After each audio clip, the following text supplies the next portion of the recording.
we go.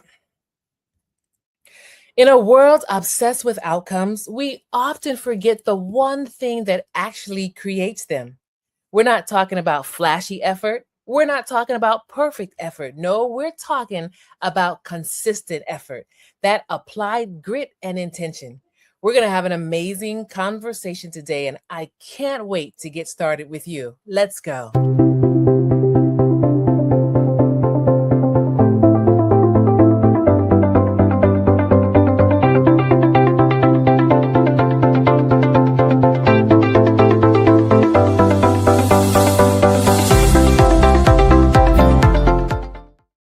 Welcome back to Transformation Station, the podcast where leaders grow beyond results and into what we are becoming. I'm your host, Adrienne Benton, and today we're diving into a mindset that separates short-term wins from lasting greatness. That's right, we're talking about choosing effort over results. Joining me today is Quinn, and I can't wait for you to meet him. But before you meet him, I want to remind you, the community that learns together grows together. And guess what? We have Lead Her Shift virtual adjustment that's coming in April. You know, we did Lead Her Shift Part 1 in January. Over 400 of you registered. We had a great time together. Well, it's time for Part 2. Lead Her Shift adjustment April 13 to 16.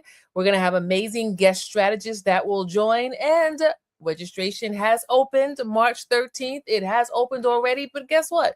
If you don't have your link, guess what? You're behind the curve. So I want to invite you to join us for Lead Her Shift, and don't come by yourself. Make sure that you invite another woman leader with you. And as always, we want to remind you, Transformation Station Vital Conversations happens every Monday and Wednesday. Don't miss out on even one episode. Don't miss out on all of this goodness. Well, listen, today we have an amazing guest who's with us. I can't wait for you to meet him because he is going to sow value in our community and help us to move up, not just performing, but move up in our mindset. So today I want to introduce Quinn to you. Quinn is a sought-after business and performance coach. He's a keynote speaker and founder of the Effort Over Results movement. He hosts a podcast by this same name. He draws from the locker room, from the boardroom, from the classroom, having also spent years as an educator. He brings a powerful blend of toughness, of heart, and hard-earned wisdom to every conversation. Quinn, I'm so happy to have you here today. Welcome to Transformation Station Leadership Podcast. Oh my gosh. Thank you so much, Adrienne.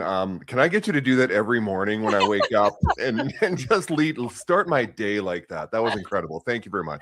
Oh, it's great to have you here. So listen, I'm excited about this conversation because today's conversation, Quinn, is about redefining success from the inside out. And many times as leaders, we don't often really take time to stop and have conversations like this today, but they're so key.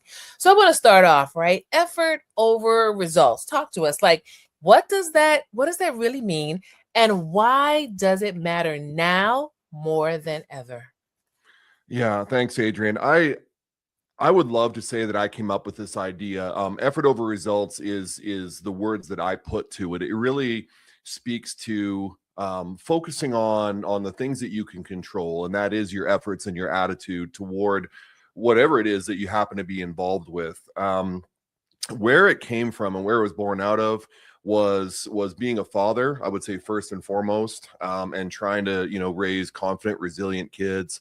I have two children; they're both in their 20s now. But when I look back on being a young father in the early 2000s and being a former professional football player, I felt like in retrospect, looking back, I pushed my kids a little too hard. And I focused too much on results as opposed to, the effort side of things, which is something that kids can control. They can't control anything but that, right? And so, a few years ago when I was in my corporate job here in Canada, I started to realize that when I was working with the business leaders and the owners and founders of the companies that I worked with, there was a lot of effort messaging going on, and they had a lot of turnover in their staff, a lot of burnout. Even the leaders were getting burnt out because they were constantly looking at the scoreboard, so to speak. instead of focusing on the things that really mattered, which was that, as you put it, that consistent daily effort, the inputs that still lead us to the metrics, the KPIs, the goals, the results we want. Mhm. But our focus and where our recognition should lie really is more in the effort that our employees are putting in, that our students are putting in the classroom, our athletes are putting in on the field, or our own children are putting in day-to-day life. And that's really where the effort over results movement came from, was feeling like, I did my best as a father raising my kids, my wife and I did, but you look back and you always feel like you made mistakes. Mhm. And that's really where this was born out of. But then I realized that message really transcends all walks of life. So like Mhm. I said, employment, sports, education, your own children. And that's why I decided to really just embrace this and make a brand out of it and really try to get this message out to everybody. I love that 1000%. You know, it really is a classic evergreen conversation and a concept for leadership, effort over results. And, you know, as I was prepping for this, I was thinking about this, you know, as leaders, when we prioritize effort over results, discipline replaces anxiety, consistency replaces desperation. Learning replaces self judgment. And here on Transformation Station, we always like to give our leaders an opportunity to stop and reflect. And so I invite everybody to stop and reflect on what Quinn shared with us about his journey, how he became engaged with effort over results, you know, what it means. And also, I want you to start to begin to think on how this would make a difference as you engage with effort over results in your own leadership. So, Quinn, talk to us, right? In your new book, Effort Over Results, you challenge the outcome based mindset that many leaders and performers live in. What inspired you to focus on effort instead, and how has that shift changed the way you lead and live? Adrian, I wish I had found this philosophy and this idea years ago. Like I said, as a young father, as an amateur sports coach, even in my professional football career, um, what I realized is this, and this is the best way I can illustrate it, is when we think back to our childhood, because really, even as an adult, whether we're going to work or we're involved in some form of group work or we're the leader, we want to create that psychologically safe space where people can be themselves, where they can, make mistakes and fail without fear, where they can learn from that and where they can really grow from it and have people walk them through that. And what I Mm-hmm. realized is that was something that I was getting from certain coaches, teachers, leaders in my growing up years, and was not getting it from some of them as well. And Mm-hmm. where I felt the safest and most productive personally was always in that safe space where the person that was leading me, whether it be an employer that I had, my own parents, a coach, a teacher, was that environment where you can fail forward, you can Mm-hmm. make mistakes without judgment, where you can try new things, be innovative, collaborative, without fearing that you're going outside the lines of what, say, the company wants or the team wants, and that you can just really be your genuine, authentic self. And like I said, this all still really goes back to my kids and trying to, help them be the best that they can be, but without putting the pressure on them of always having to achieve and having to gain those accolades. And my kids were very successful athletes growing up. My son is on a scholarship at the University of Arizona. My daughter went to Lindenwood on a discus scholarship. Mm-hmm. And so what I realized was that it was just too much of the results messaging and not enough recognition of the effort that they put in. And it was starting to burn them out. Mm-hmm. And I thought, you know what, this is really interesting, because it was also tying into my business coaching, with the company that I was at and the leaders and founders and CEOs that I worked with. I was watching them in action and realizing that their messaging was also heavily results, heavily metric and KPI based. And then they wondered why they had burnout from their people, and they wondered why they had a lot of turnover in staff. Mm-hmm. Even in the classroom, Adrian, you have teachers that will message to a student, you're failing this class. I think they know that already. They don't Mm-hmm. need to remind them of that. What you need to remind them of are the things that they can control, that can get them past that failing mark and help them improve and spend some time with them, coach them through it. And so really that's what EOR and effort over results is all about. It's this epiphany that I had. I feel too late in life, but I'm hoping to bring that to leaders and coaches, teachers, parents all around the world now, so that they can avoid those mistakes. I love that. And yeah, and it's a beautiful thing, and it's kind of funny, Adrian. It's my kids are getting tired of it. Actually, they've turned it. They have turned a corner though, and they are both even more productive now. And they will admit that they really appreciate that Dad is not hounding them for achievements and results, and that I'm just letting them live their lives and making the effort where they can. And that's really the message. It's just all you can do is put in effort and let God decide where you're headed. I love that. You used a phrase that I love, fail forward. Yeah. I think that's a really key concept that we can actually actualize every day. Thank you so much for sharing what's behind effort over results. So let's dig in a little bit. Why do so many leaders hit burnout or a plateau? And what's usually the first step in being able to turn that around? I think for a lot of leaders, whether they are a founder who is the original owner of a business, or someone who may be in a C-suite position, someone who may be just even an upper management position, the reason why they burn out is largely because of the culture that they have built at the company. And here's where I don't fault business owners and I don't fault founders, is that when you start a business from scratch, and I did it myself, that's your child. Like, you treat it like your own baby, and so you want it to be successful, and so you're constantly looking at a scoreboard, figuratively and literally, sometimes, where you just want it to succeed. And that's where leaders burn out, is that when you're constantly focusing on numbers, KPIs, metrics, and that scoreboard, as I said, you don't take into there we go. Sorry. Okay. When you're constantly looking at the numbers and the results, and that's all you're thinking about, you don't give your staff and yourself time to breathe. Here's a great example, Adrian. I'll illustrate it this way. I had a group of CEOs that I led. It was a peer forum group, and we had gotten together for a day, and it was a half day golf sort of just getaway for the 9 of us. Well, we got rained out.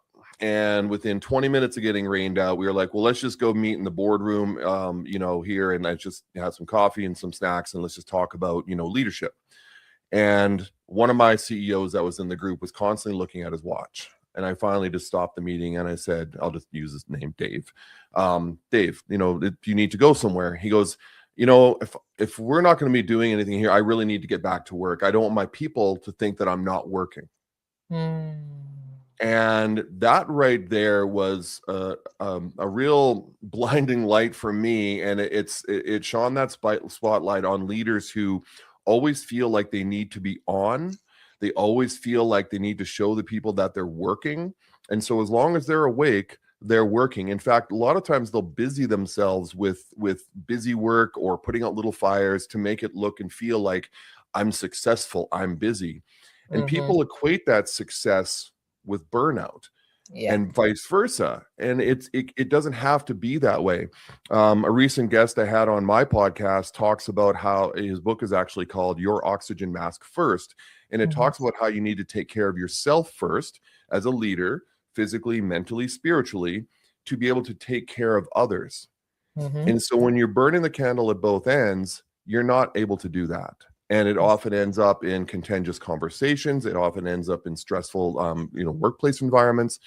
And this is where leaders need to take a step back, carve out some time for themselves that has nothing to do with work. And that doesn't mean a 2-week vacation.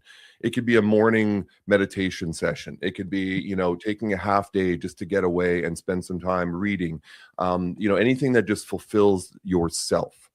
Because then when you do come back to work, when you do come back to that leadership position, you're going to have more energy, you're going to have more focus, you're going to have more ability to lead the people you're trying to lead. And this is where, like I said, what I love about the new generation of employees, so Gen Z, is that they're breaking all the rules.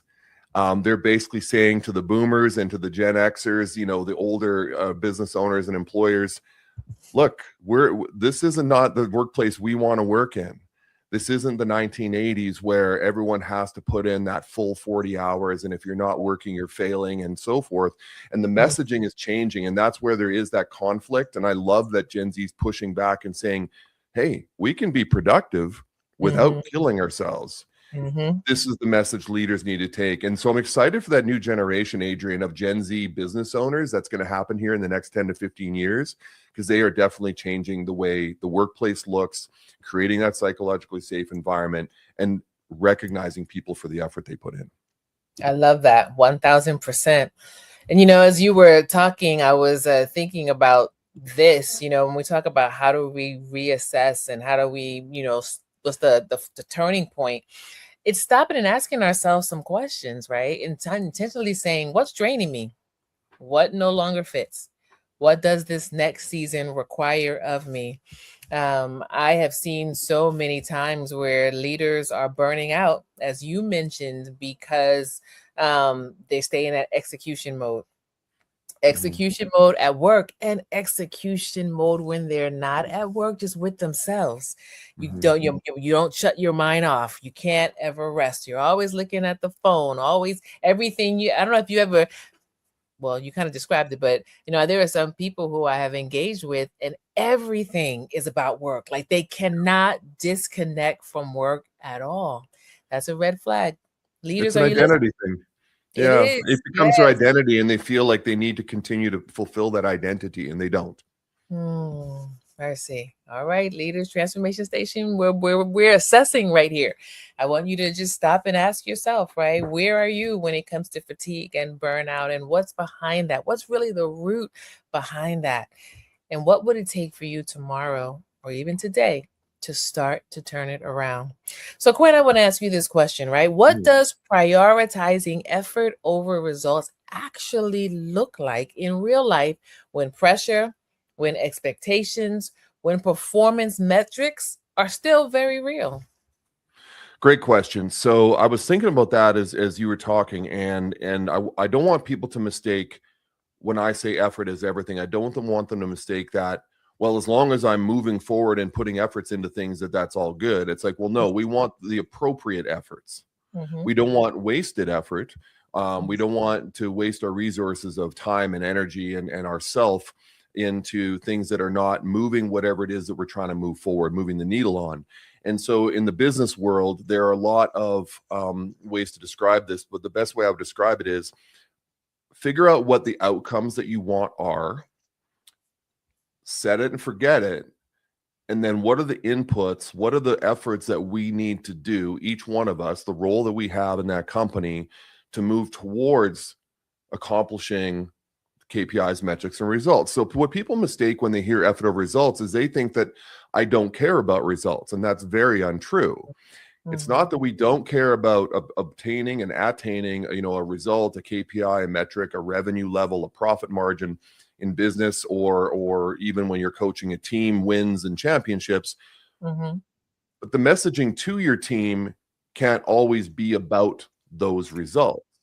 Correct. And so, on a day to day basis, you really need to define the roles and responsibilities and the inputs that each of your people need to do for the company as a whole to be successful, for the team as a whole to be successful.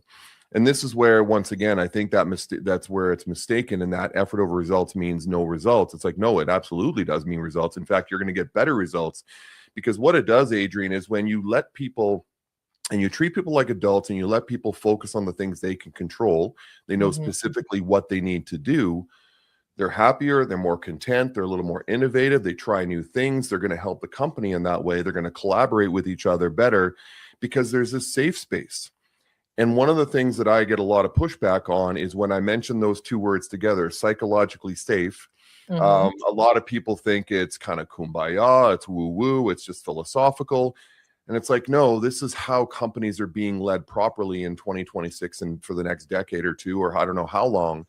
And it is largely because of that Gen Z generation that is pushing back on, okay, why am I here? What's my purpose? And how do I fit into this? What are the company values? Do you actually exhibit the company values, Mr. or Mrs. Owner? They want to Mm-hmm. feel like they're part of something bigger. They want to feel like they're almost like part of a family that is all working together. And Mm-hmm. so getting back to your question, Adrian, it really just comes down to inputs and outcomes. Mm-hmm. Figure out what the outcomes are, set it and forget it. And now let's each work on the inputs and efforts every day. And when we do decide to do a review, hey, how close are we to our goals? How close are we to the results we want, KPIs, metrics? The conversation isn't about the KPI itself, the key performance indicator. The Mm-hmm. conversation is around the KPI or the metric, meaning, all right, what did everybody contribute? What was the effort that was put in that resulted in this particular number, this particular, setting that we have in the current moment? Okay, let's now talk about how do we change our efforts to continue towards that goal. Mm-hmm. And one of them, I'll finish with this. The one of the most simplest ways I can describe it is, if you were coaching an amateur sports team, and you imagine this, like a bunch of 12-year-olds and a little baseball team, and the coach is constantly saying, well, we lost another game, Mm-hmm. or great win. Those kids are taking the message from coach that losing and winning are the only things that he thinks about, she thinks about, and that's all that we're being basically evaluated on. Mm-hmm. Mm-hmm. A coach, a business owner, a teacher, a parent that comes to you and says, hey, I know we lost, but man, I love the effort you put out there today. Every one of you got better today because you learned from this. Okay, Mm-hmm. what do we need to change now to continue to improve, regardless of wins and losses? And Mm-hmm. when I did that with my kids, when I finally took the leash off, so to say, and said, all I care is that you put effort in, really, in the end. And if you fail, I'm okay with that because at least I know you tried. Mm-hmm. That releases so much pressure and anxiety from people that it lightens their load and it makes them want to work harder. And this is Mm-hmm. where business owners don't quite get it. They think putting pressure on people helps, and it doesn't. It just makes them burn out quicker, makes them want to leave and go to another company or what have you. So that's the Mm-hmm. message I'm trying to send. Yeah, I love it. As you were talking, you kept using a word that I love, especially when we're talking about leadership, and that's we. We. You're a part of a team. Even though you're leading, it's still a team, right? Team effort, team shared responsibility, team wins. Many times as leaders, we forget that and think that it's an I and them. No, it's a we, right? So, Mhm. Quinn, you talk a lot about building a mindset that lasts. What are some of the core principles behind having a mindset that lasts? I would say that's a tough one to answer just because there's so many messages out there, and with social media, we're getting pulled in so many different directions. Mm-hmm. And I think it goes back to something you had said earlier and that I really espouse is really just that prioritization. Um, and one of the simplest things is, what battles do I really want to fight? Mm-hmm. And I think overachievers, high performers, alpha types, type A personalities, and they generally in the past they became the leaders. They're the ones that burned out the fastest. And I think it's just important for us to not react in the moment, to absorb what's happening, I like to call it pulling the timeline out a bit and Mm-hmm. taking a look at sort of things that are happening on both sides of that moment. Because what I've actually, this is scientific research, but basically people have said, scientists has basically said that 90% of the things that we worry about that could happen in the future, no matter what field or arena we're in, never happen. Mm-hmm. And this is what burns people out. This is where your mindset gets squirreled, I call it, gets distracted by things that really don't matter that very much. Mm-hmm. And what it boils down to in the end is, regardless, all you can do is decide, this is the effort, these are the inputs that I need to put into this particular thing in this moment or this quarter, this week, or the situation I'm in. And after that, I just got to kind of leave it up to the universe or to God and whatever you believe in, because what you can control is what you can affect. Mm-hmm. And the mindset and the positive mindset that comes from that. And I like to use Mel Robbins' let them theory as well. I love that because that actually is part of the EOR thought process is, okay, I can't change how they are. I can't change who they are, and I have no right to. I have to Mhm. let them be them, but then need to let me react appropriately in this situation. Mhm. And that's really what it boils down to, Adrian. It's deciding on, what are the battles that we really want to, what are the hills we really want to die on? What are our priorities? Focus your efforts on those priorities, because that's all you can control. And then after that, you have to just sort of, let the universe decide where it's headed. Yeah, absolutely. Absolutely. And I know many times for us as human beings and as us as leaders, we have these internal struggles. Sometimes with my staff, I invite them to get rid of the stinking thinking. I said, I can talk all day, but that internal conversation that you're having, I need you to manage that, right? Yeah. So that then we can engage appropriately. And, one that I thought about when you were talking was this growth without self betrayal. Sustainable leaders pursue growth. And you mentioned this several times, right? Without abandoning rest, without abandoning boundaries, without abandoning integrity, right? Mhm. We're talking about Mhm. effort over results. We Yeah. have to do some self accountability in these ways. And then another one I thought about was identity over outcome, right? Leaders who endure don't tie their worth to wins and losses. That goes back to that story that you were just sharing, illustration you shared with us about the coach. They lead from a clear sense of who they are, not just what they achieve. And to every leader that is listening and watching right now, we want to invite you to step back from your role. Make sure you still understand who you are. What are your non-negotiables? What do you bring to the table? Not just the title, not just the position, not just the seeming authority that you happen to have, but who are you?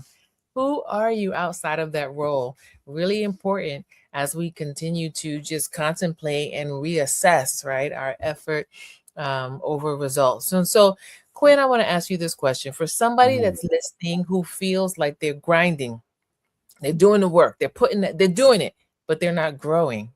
What's the first thing that they need to hear today? Hmm.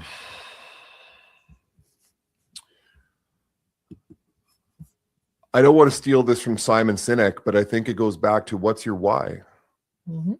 Why are you in this position? And everybody has their reasons. I think a lot of people are in positions just out of necessity. They may have taken a job, may have taken a leadership role to be able to pay the bills, to work their way up a corporate ladder, and what have you. But I think it's, what is your why? What is the purpose that I'm trying to serve here?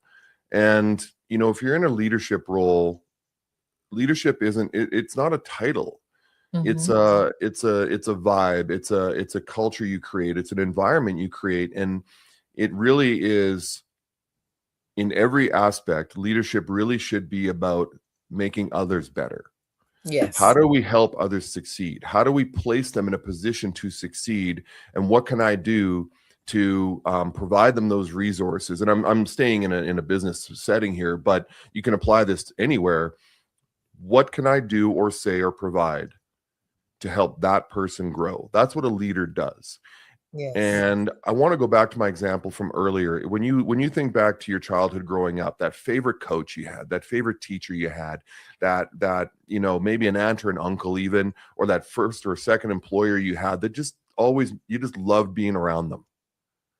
I guarantee you that is a leader that basically made you feel safe, Mhm. psychologically safe, made you feel like you couldn't do any wrong, but helped correct when you did go wrong by coaching you through that and helping you learn. And you left better than before you met them. And in everything that I've done, I've tried, at least, Adrian, Mhm. the company that I owned when I taught high school for several years, the business coaching that I did for the last 2 decades, my kids, everything that I've been involved in, I've always taken the stance of, I want them to leave better than when I found them. Mhm. Mhm. And I made mistakes. I'm not perfect by any stretch of the imagination, but it finally sort of became that epiphany to me in the last 2 to 3 years, is that this is what leadership is all about. And right now, to be honest, if you look at social media and you're in the circles you and I run in terms of thought leadership, Mhm. You're inundated and you're just beat down with so many different ideas of what leadership is. And I think Mhm. it can be simplified. Leadership is influence, bar none. Mm. Leadership is Mm. influence. How do you Mhm. influence others? How do they feel influenced by you? They should want to feel like they're getting better, and they would want to be better because of you. Yes. And that is really what leadership is all about. It's not about me getting better. It's not about me, having awards behind me on the wall. It's about knowing that someone that I touched, that I worked with, that I led, left better than when I found them. 1000%. So I'm going to ask you, as we turn the corner on this conversation, to really speak to us, right? For the leader, Quinn, who feels discouraged when results don't match their efforts, what is one practical habit, one practical mindset from efforts over results that can help this leader to stay disciplined and grounded today? Hmm. Um, I would say it's two things. One is gratitude. I think we, once again, maybe that's spoken about too much, but it's true. Gratitude. But here's the other thing, Adrian. It's celebrating little wins along the way. Mm-hmm. So I'll give you an example. Someone who has decided they want to lose weight and they don't hit their target. 3 months later, 90 days, they wanted to lose 30 pounds, whatever it is, and they didn't hit their target. And they feel like, well, I'm a failure. I didn't get to my target. Let's take a look at what you did on day one, just putting your gym bag by the door. Let's take a look at what you did on day 13, where you actually put it in the car and went to the gym. Let's talk about days 20 through 60, where you actually were in the gym doing something. Those are all wins. Mm-hmm. Those are all success points. They're just smaller and they may seem insignificant, but that is the battle. That Mm-hmm. is when you talk to professional athletes, and I've been around them, I was one. It's like the championship feeling doesn't last. I read this the other day about the Seattle Seahawks winning the Super Bowl. They've done research. It's like it's awesome, it's great to win a Super Bowl, and then 3 to 7 days later, it's all right. We're back in the gym. We're back on the field. We're getting ready to build another season. Mm-hmm. And this is the message then that I have for people who kind of feel burnt out or a little lost in where they're headed, or they don't feel, maybe they didn't hit the targets they were trying to hit, whatever those metrics may have been. Back the timeline up to when you started the journey Mm-hmm. and look at all the little things you did that led you to the day, even to the day where the scoreboard didn't match what you wanted it to say. Mm-hmm. Add all those little wins up. That's what gets you through. That is what gets people through failures. Risk is just a data point. Failure is just a data point. It Mm-hmm. really is just acknowledging your effort. And when you can acknowledge others' efforts, if you're in a team setting or in a group setting or an employment setting, and you recognize other people's efforts, regardless of result, they feel good about those efforts and they want to keep doing it and they want to keep going. They don't quit. They build more resilience. They build more confidence because you are recognizing the one thing they can control. So celebrate those little wins. Celebrate getting up in the morning and going to the gym even when you didn't want to. Celebrate all of those little things. And once again, I'm not saying celebrate by going out and partying every night. I'm saying celebrate it by recognizing your brain, give yourself a little pat on the back and go, I didn't want to go to the gym today and I went. I didn't Amen. want to do this, but I went and I did it. Mm-hmm. That is where we build resilience. That is where in my book I talk about the anterior mid-cingulate cortex, the AMCC in the brain, that challenge muscle in your brain that goes, yeah, feed me more. I don't care if we win or lose. I just want more challenges.